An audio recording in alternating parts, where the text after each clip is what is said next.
Ladies and gentlemen, fight fans all around the world, let's talk some boxing. You're watching What You Need. Just watched Dante's Boxing Nation. Shout out to Dante's Boxing Nation. Interview with Terrence Crawford. Really good. I want to talk about some of the young beasts in boxing today. They're literally a beast, and I'll tell you why they're a beast as well. It ain't their punching power. It's their mental. It's their skill set. It's their strength. Then, it's their punching power. It's their smarts. Beast number one, Terrence Crawford. Very smart. Sets traps. Very sharp. Switch hitter on the drop of a dime. Power in both hands. Skilled to the tooth and the nail. And mentally tough. Mentally strong. Going places other people don't want to go. Beast number two, Keith one-time Thurman. Still growing. Still learning under Dan Birmingham. Still got a ways to go. Power in both hands. Smart fighter. Mentally tough. Extremely strong. Beast number three. Kell Brook. A clinician. A technician. Very smart. Can adapt. Very strong. Very accurate. Great timing. Punching power. Very skilled. Beast number four. Jamal Charlo. Incredibly strong. Great jab. Very sharp. Very clean. Still growing. Great technician. Highly skilled. Smart fighter. These are four beasts in boxing today. Now the thing about all four of them is they're still developing their craft. Now, of the four beasts I just mentioned, the best of them is Terrence Crawford.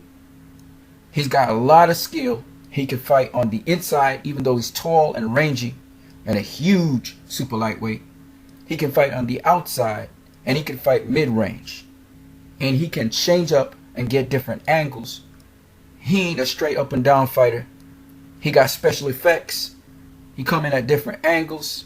He got defense. He's defensively responsible. So Terrence Crawford is the best of the crop I've seen. Keith one-time Thurman, he has an adaptation and is extremely awkward. He can get you on the inside, but he still needs to create space to make his shots. His shot selection and combinations are very awkward, very different. You cannot always brace for what Keith Thurman will throw on you.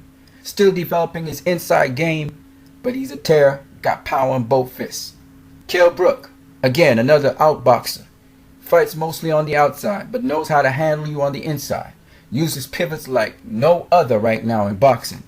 Smooth like a smooth operator, but devastating puncher at the same time. Incredible timing. What I saw him do to Sean Porter is what only a master boxer like Sugar Ray Robinson or Leonard or Floyd Mayweather could do to an opponent. He nullified Sean Porter's brutal offense and his strength and his explosive speed to try and explode to the inside. He nullified that, creating angles, tying him up, turning him. Beautiful to watch, like a video game. Jamal Charlo is the cream of the last three I just spoke about. He can fight on the outside, has a devastating jab. He can do some work on the inside. He still has his power both outside, inside, and mid-range. But his most developed game is the outside game. He can walk his opponent down or fight off the back foot if necessary. His brother Jamel Charlo, to me, is the more pretty fighter. He can do all kinds of things. Jamel can fight off the back foot, off the front foot, feint, come on the inside. Jamel reminds me more of Floyd Mayweather than Jamal, but Jamal has all the skills of Jamel. He's just much more powerful. And he is a force to be reckoned with in the 154 division. He beats Demetrius. He beats Canelo Alvarez. He beats Erislandy Lara. This guy is the truth. And he's a beast at 154. And people will see that soon enough. So these are the four beasts I just wanted to talk about. They're very smart, very skilled, still growing, very sharp, very strong. And it's going to be something when these guys actually clash with one another, if they ever do. Keith Thurman versus Kell Brook will be a hell of a fight. These are the best of the welterweight division. Terrence Crawford, if he moves up to welterweight, he's going to be a hell of a welterweight.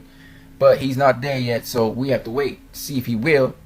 I think he beats almost every welterweight except for the big welterweights like Kell Brook and Keith Thurman. They're huge welterweights. I can't say if he will beat them because both Kell Brook and Keith Thurman can also switch stance and go to southpaw. So I'm not going to play around with Keith Thurman or Kell Brook, okay? Those are the two kings, I think, of welterweight, and people are going to see that soon enough. Terrence Crawford, he's the king of super lightweight as far as I'm concerned. I don't think Adrian Broner beats him, okay? And I could break that down to tell you why he's that dangerous. All of these guys, if Floyd Mayweather was in boxing today, would be absolutely worthy. They would be the cream of the crop adversaries for him. This is the top of this is the future of welterweight, the future of super welterweight we're looking at. These guys. It's not just because they're undefeated, it's what they bring to the table. You guys have a great one.